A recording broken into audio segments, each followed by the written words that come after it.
In the quiet village of Greymore, nested between rolling hills and thick forests, there was a tale whispered among the children, a tale of a doll unlike any other.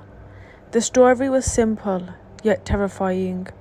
Beware the hungry doll, they would say, a small porcelain figure with wide staring eyes and a mouth that seemed too big for its face. The doll, it was said, came to life at night, feeding on the souls of those who dared to neglect it. Sophie had always loved her dolls.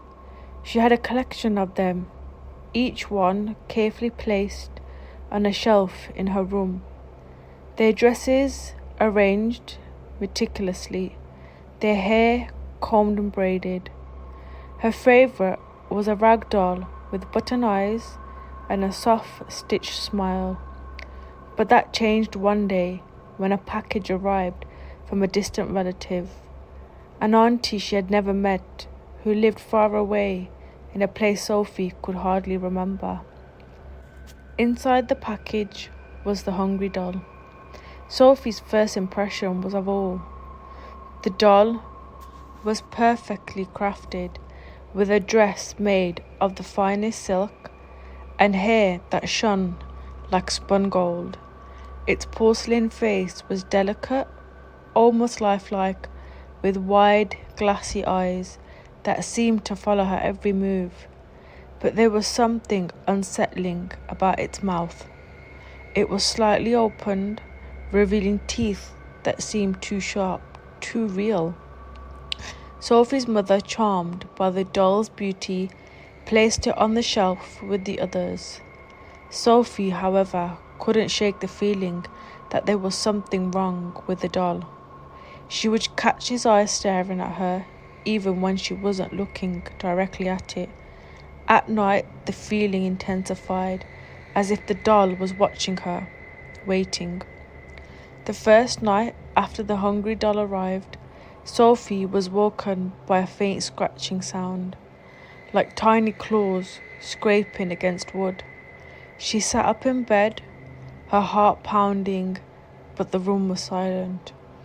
She looked over at the shelf, where her doll sat in a neat row, the hungry doll in the centre, its wide eyes gleaming in the dim light. She told herself it was just her imagination and eventually fell back asleep. But the next morning, something was different. Her favourite rag doll had been moved. It was no longer sitting upright with the others, but instead slumped over, its button face facing the wall, as if it had been deliberately turned away from the hungry doll. Sophie frowned, but her mother dismissed it, saying it must have fallen over during the night. But Sophie knew her dolls never moved on their own. The scratching sounds continued every night, growing louder and more insistent. Sophie began to dread the nights, lying awake in bed, clutching her blankets tightly as the sounds crept through the darkness. She started to notice other changes too. Her dolls were often found in different positions, their faces turned away from the hungry doll, as if they were trying to escape its gaze. Sophie tried to ignore it, but the fear gored at her. She began to feel like a prisoner in her own room, unable to escape the doll's watchful eyes. She tried to move the hungry doll to a different shelf, but no matter where she placed it, its eyes seemed to follow her, always watching, always waiting.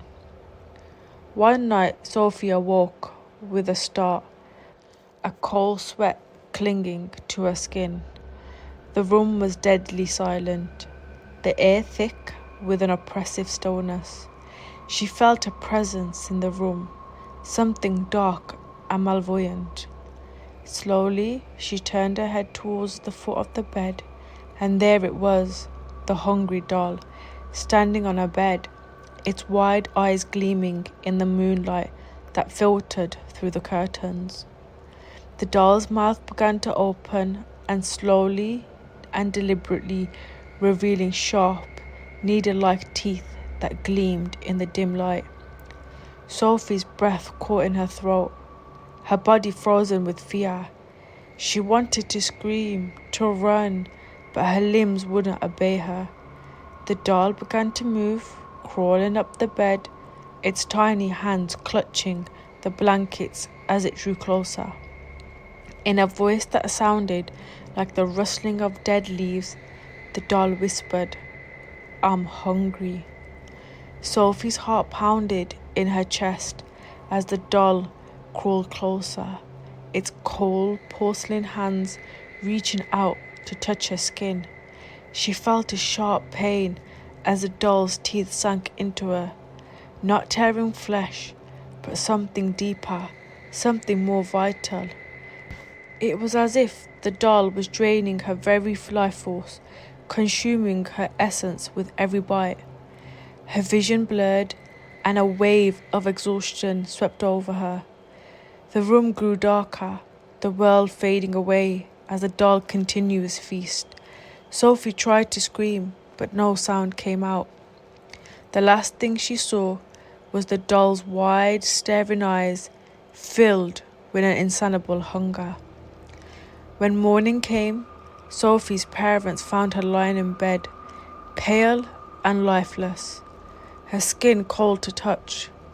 The hungry doll sat on her chest, its eyes now dull, its mouth closed, the sharp teeth hidden once more. The doll was placed back on the shelf, a strange, heavy silence settling over the room. The villagers whispered about Sophie's death, but no one dared to speak about the hungry doll. It remained on the shelf, its once vibrant eyes now dark, as if it sated for the time being. But the villagers knew the truth. The hungry doll was always hungry, always waiting. And so the children of Greymore were warned to take care of their toys, to cherish them and keep them close. But the hungry doll remained watching from its perch, its hunger growing with each passing day, waiting for the next child to come along, to love it, to neglect it, and to become its next meal.